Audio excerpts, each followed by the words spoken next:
Salut à tous! On se retrouve pour un nouvel épisode de Ça s'est passé aujourd'hui sur la planète foot. Au programme le 4 janvier, mercato, anecdotes, match important, punchline. Tout est au programme. C'est parti! On débute les matchs mémorables du 4 janvier par 2012, l'opposition entre Newcastle et Manchester United. Alors sur le papier, Newcastle est 7e, alors que Manchester United est second. Sir Alex Ferguson est encore sur le banc, il y a une attaque Rooney, Berbatov, Nani, Giggs, Carrick, Park, Ferdinand Evra, Jones, bref, que du beau monde. Et de l'autre côté, à Newcastle, on a des noms un petit peu moins connus, mais qui vont forcément faire appel à certains, comme Dembaba, Johan Cabaye, ou encore sur le banc, Hatem Ben Arfa ou Gabriel Aubertan. Donc on vient de le voir, c'est normalement une opposition un peu déséquilibrée, mais malgré tout, Newcastle va vite prendre le contrôle du match et va ouvrir le score à la 33e minute par Dembaba sur une passe de Ameobi. Newcastle va continuer de pousser, mais va tenir le score à la mi-temps. Et en tout début de seconde période, c'est Johan Cabaye qui va se charger d'un coup franc extraordinaire, mis dans la lucarne. Ça fait 2-0. Newcastle va commencer à gérer un peu son avantage. Manchester fera rentrer Welbeck, Chicharito ou encore Anderson, mais le résultat ne sera pas là. Pire, à la fin de match, Phil Jones marquera le but du 3-0 et ça restera une belle valise pour les Red Devils. Parmi les matchs importants du 4 janvier, on a 2015, Valence-Real. Sur le papier, Valence est 4e, le Real est premier, mais surtout les Merengues sont sur une série de victoires consécutives assez impressionnantes, mais on le sait, se déplacer à Mestalla, c'est jamais une partie de plaisir. Malgré tout, 14e minute de jeu, Alvaro Negredo va faire une main dans sa surface, penalty transformé évidemment par Cristiano Ronaldo, 1-0. Mais derrière, Valence va pas lâcher, va continuer d'essayer de revenir dans le match, et il va falloir attendre la deuxième mi-temps pour que Barragan, à la 52e minute, redonne espoir aux Valenciens et surtout égalise. Mais derrière, Valence va continuer de pousser, et sur un corner de Parejo, c'est Otamendi qui va ajouter un second but et donner l'avantage aux Valenciens. Le Real va tenter à ce moment-là pour essayer d'inverser la tendance. Et vu qu'ils étaient dans une bonne période à ce moment-là, on a tous cru qu'ils allaient finir par égaliser, voire même peut-être l'emporter. Mais au final, Valence va tenir malgré les remontrances de Ancelotti. Et ça va se terminer par une victoire de Valence, 2-1, mais surtout une fin de série pour les merengues. Les autres matchs mémorables du 4 janvier, on a 2023, l'Inter qui reçoit le Napoli. 1-0 victoire des Nerazzurri grâce à un but de Dzeko en seconde période. 2022, Lens-Lille, le derby du Nord en Coupe de France. 2-2 à la fin du temps réglementaire grâce à un doublé d'Onana et un doublé de Fofana, dont un but à la 95e minute. Séance de tir au but, et à ce petit jeu-là, c'est les Lensois qui l'emportent grâce à un dernier tir au but de ce même Fofana. 2017, Tottenham reçoit Chelsea. Tottenham est alors 3e, Chelsea 1er. Les Spurs vont l'emporter 2-0 grâce à un doublé de Dele Alli. On a 2015 avec la défaite de l'OM contre Grenoble en 32e de finale de Coupe de France. Un doublé de Gignac, un score final de 3 partout, une séance de tir au but. Et pour finir, c'est Grenoble qui passe. 2015 également, la Real Sociedad qui reçoit le Barça. La Real Sociedad qui est 13e, le Barça second. Et pourtant, c'est les Basques qui vont l'emporter grâce à un CSC de Jordi Alba. En 2015 aussi, Beşiktaş Galatasaray, le derby d'Istanbul, victoire 2-0 du Galatasaray grâce à Felipe Melo et Burak Yılmaz. 2014 en FA Cup, c'est Arsenal contre Tottenham, le classique, victoire 2-0 des Gunners contre les Spurs grâce à des buts de Santi et Rosicky. On descend jusqu'en 2004 avec le Benfica contre le Sporting, victoire 3-1 du Sporting avec des buts de Rochenbach, Silva et Sapinto contre l'éternel Luisao pour le Benfica.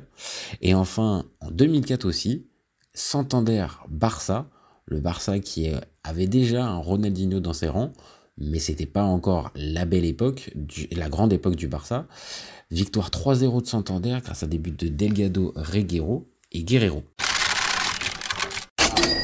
Quand on se penche sur les transferts marquants du 4 janvier, On s'aperçoit encore une fois qu'on a une belle petite liste qui nous amène de Traoré à Capo, en passant par Giovannicio, Dembaba, Papis Djilobodji, Lilian Lasland, Francesco Tavano, Clément Langlais, bref, que du rêve. Allez, on débute nous avec 2001, Jari Litmanen qui passe du Barça à Liverpool, libre. Alors, il va pas marquer véritablement les esprits du côté de Liverpool, mais il était un peu en fin de parcours, l'ami finlandais, donc on ne tiendra pas forcément rigueur, mais pas un transfert énormément marquant. 2006, par contre, là, c'est Antonio Casciano qui passe de l'AS Roma au Real Madrid. Il n'aura pas forcément marqué l'histoire du club. Par contre, du côté de la ville de Madrid et de la rubrique extra-transfert, oui, là, il y avait un petit peu de monde. On continue avec 2007, Lilian Lasland qui passe de Bordeaux à Nice. Ils n'ont pas voulu le prolonger, ils ont eu tort, les dirigeants bordelais, parce que du côté de Nice, il a été plutôt pas mal, l'ami Lilian. Donc, belle petite fin de carrière et fin de parcours pour Lilian Lasland. 2010, là, on n'est pas très très loin de la masterclass. Goran Pandev passe de la Lazio à l'Inter libre. Le joueur va totalement s'acclimater dans le club. L'Inter fera le triplé cette saison-là, donc on est vraiment très très proche du coup parfait du mercato d'hiver. On continue avec 2013, Mathieu Debuchy qui passe de Lille à Newcastle contre 6,4 millions d'euros. Malgré le fait que il va pas rester très très longtemps, il va laisser un bon souvenir du côté de Newcastle. Et du côté de Lille, on sera content d'avoir récupéré un bon petit chèque. Donc tout le monde est content, transfert gagnant-gagnant. En 2014, là par contre, Guillaume Haro part de Chine du Dalian pour aller à Bordeaux libre. Il était complètement sur la sellette en Chine, l'ami réunionnais. Donc il vient se relancer en Ligue 1. Bon, il ne va pas marquer véritablement les esprits, mais il va faire un parcours assez honorable. Donc il relance sa carrière et derrière, il signera en Suisse du côté des Young Boys. On continue avec 2016, c'est Alexander Sunderlund qui passe de Rosenborg à Saint-Etienne contre 2 millions d'euros. Les Verts pensent avoir trouvé un buteur. Bon, ça sera un peu plus compliqué que ça. Il va vraiment pas marquer les esprits. On poursuit avec Clément Langlais qui passe en 2017 de Nancy à Séville contre 5,4 millions d'euros. Belle vente pour les Nancéens qui, même limite, peuvent s'estimer un petit peu lésés. Ils auraient pu avoir un peu plus. Mais quand même, ça reste une jolie somme. Et pour Séville, c'est un très bon coup. Il sera revendu quelques années plus tard du côté du Barça. Donc, encore une fois, du gagnant-gagnant. 2019, c'est Dominique Solanke qui passe de Liverpool à Bournemouth contre 15,4 millions d'euros. Alors certes, en ce moment, Solanke, il est en train de montrer qu'il les vaut largement, les 15,4. Par contre, il y a eu un peu de retard à l'allumage. Donc, on va dire, c'est un peu mitigé pour arriver à dire qui a fait la meilleure affaire dans cette transaction. Enfin, on termine avec 2021. C'est Joachim Mehle qui passe de Genk à l'Atalanta contre 13,7 millions d'euros. On l'a vu, il a été très très performant et il a été important dans les succès de l'Atalanta. Donc, une belle opération pour l'Atalanta et pour Genk qui récupérait aussi un beau chèque. Parmi les punchlines célèbres du 4 janvier, on débute avec Christophe Dugarry qui déclare en 2000 à France Football: avec Zizou, on était prêt à rester 10 ans. On se voyait bien rester jusqu'à 34-35 ans. Mais Afflelou a refusé car son intérêt était de nous vendre. Alors, on n'est pas obligé de le croire, Christophe, parce que pas sûr que Zidane reste jusqu'à 34-35 ans à Bordeaux. Mais bon. On poursuit avec Kamel Meriem qui déclare, là aussi dans France Football en 2005, il y a un train à prendre pour les Bleus, je suis prêt. Bon, malheureusement, il y a eu un petit problème au niveau de la prise de train parce qu'on n'a pas senti que Kamel, il était là avec les Bleus. On poursuit avec David Ginola qui nous dit en un claquement de doigts, on est passé du paradis à l'enfer.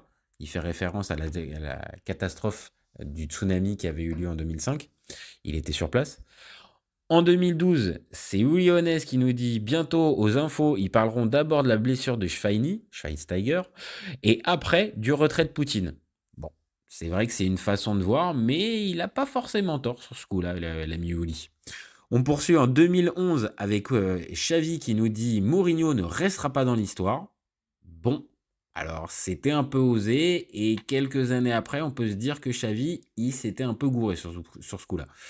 Et on termine avec Luis Felipe qui, lui, s'est dit la maxime suivante: je me suis promis de ne plus jamais chialer pour du foot.